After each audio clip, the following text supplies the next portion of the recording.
Well, I think it's safe to say that Hoppers will be one of the best animated movies that we'll see this year, without a doubt. Animated movies love hiding things in plain sight, and Hoppers is no exception. While most people were focusing on the main story, Mabel trying to save the clearing, the animal council, and the chaos in the final act, the movie quietly slips a lot of small details into the background that you definitely didn't see. Some of them are quick visual jokes, and a few are clear nods to classic Pixar films. And if you look closely, you can actually spot references to well-known Pixar characters, little Easter eggs hidden in the professor's lab, and background details that animation fans will probably recognize right away. And in this video, we're going to be talking about all the hidden secrets that you didn't notice in the Pixar's Hoppers movie. So without further ado, guys, let's just get right into it. The main thing about Hoppers and Pixar is that they waste absolutely no time sneaking its first reference to another Pixar film. We see a young Mabel trying to free several animals from her classroom. Among them is a small turtle that she's determined to set free. During this scene, we learn that the turtle's name is actually Crush. That name immediately stands out because Crush is also the laid-back surfer turtle from Finding Nemo, one of Pixar's most beloved characters, and in that film, Crush is actually the one that helps Marlin and Dory travel through the East Australian current while delivering some of the movie's most memorable and funny lines. The character was so popular that he later returned in Finding Dory, so the fact that the turtle in Hopper shares the same name is almost certainly intentional, of course, and it's a small little Easter egg, and it also fits perfectly with the movie's theme of animal friendship and adventure. One of the Pixar's longest running traditions is the appearance of the Pizza Planet truck, which first appeared in Toy Story 1. Since then, Pixar animators have hidden that truck somewhere in almost every single one of their movies. Sometimes it appears clearly in the background, other times it's redesigned or hidden in clever ways to match the setting of the film. In Hoppers, the truck appears in a more subtle form. When Mabel is trying to escape from school with the animal she's rescued, there is a brief moment where a small model version of the Pizza Planet truck can be spotted inside of a display case. Right there. It's not driving around or interacting with the characters like it does in other movies. Instead, it's placed there almost like a collectible item. That makes this version of the Easter egg a little harder to spot, which is likely intentional. Pixar animators often enjoy hiding these references just well enough that only careful viewers will notice them.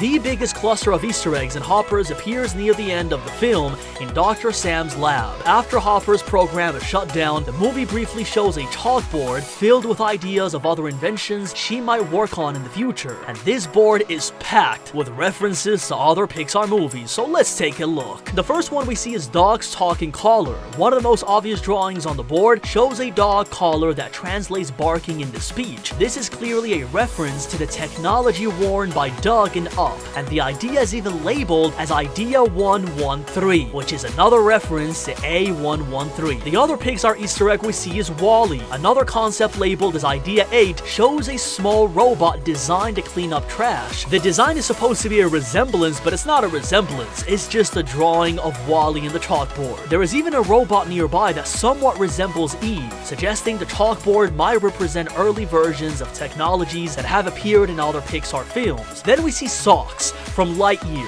One of the sketches labeled as Idea 92 shows a robotic cat. That is the design of Socks from Lightyear. In that movie, Socks acts as a robotic companion to Buzz Lightyear, helping him with calculations and offering emotional support during the mission. Another drawing on the chalkboard says, "What if we trained dogs to fly?" And this is almost certainly a reference to the scene in Up where Charles Moon's dogs pilot airplanes. Interestingly enough, Dr. Sam seems to think the idea is ridiculous because the note next to it says, "Too far."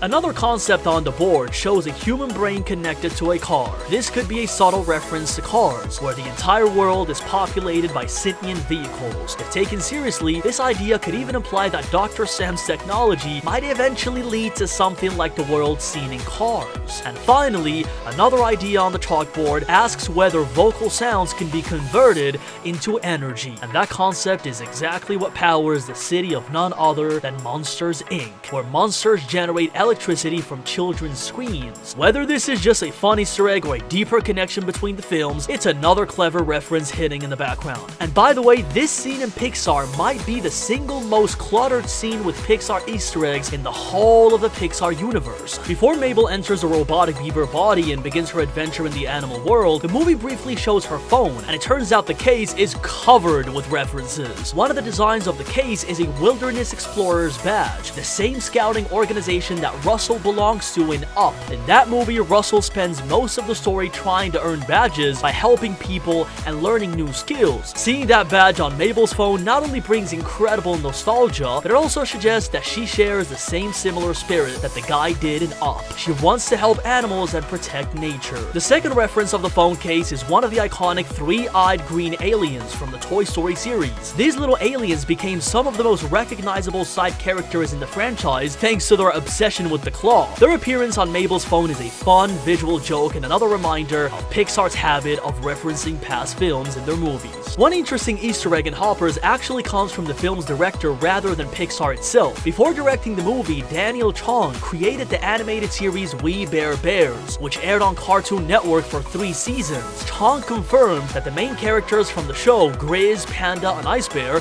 appear briefly in Hoppers. They can be seen sitting on a windowsill in Mabel's bedroom during a short scene. It's a quick moment that's easy to miss, but it's clearly meant as an attribute to the director's earlier work. The connection goes even further through the voice cast. Actors from We Bare Bears also appear in the movie. Bobby Moynihan, who voiced Panda, plays King George. Dimitri Martin, the voice of Ice Bear, voiced a group of birds, and Eric Edelstein, the voice of Grizz, also provides additional voices in the movie. These details make the Easter egg feel less like a coincidence and more like a deliberate homage to the show, of course. There is no doubt about that. Another tradition that appears in many Pixar films is the code A113. This number refers to the classroom at the California Institute of Arts, where several famous animators, including John Lasseter, Pete Docter, and Brad Bird, studied animation. Over the years, Pixar has hidden A113 in many different places across their movies, and in Hoppers, the reference appears as the room number for Dr. Sam's lab at Beaverton University. It's a clever placement because the original A113 was also a classroom, so the Easter egg has essentially come full circle this time, appearing once again as a location connected to education and creativity. One of the least subtle references in Hoppers happens when Mabel first learns about Dr. Sam's body swapping technology. As she tries to understand how it works, she directly compares it to Avatar. Dr. Sam quickly shuts that idea down, insisting that the technology is completely different from Avatar, but the comparison actually makes a lot of sense. In Avatar, the human protagonist transfers his consciousness into Navi's body in order to interact with the alien world of Pandora. In Hoppers, the same basic concept is used to place a human mind inside of an animal body. Both stories share similar themes about protecting nature and challenging corporations that exploit the environment. So even though the movie jokes about the comparison, the influence is clearly there. After Mabel enters the wilderness for the first time in her robotic beaver body, she suddenly finds herself surrounded by animals. And in one quick moment, we see a rabbit and a skunk standing together. This appears to be a reference to Bambi, where the characters Thumper and Flower share the same animal pairing. While the characters in Hoppers don't look exactly the same, the combination of a rabbit and a skunk standing together is a strong visual nod to the classic Disney film, and knowing that Disney and Pixar are the same corporation makes a lot of sense. And those are the hidden Easter eggs you probably missed in Hoppers.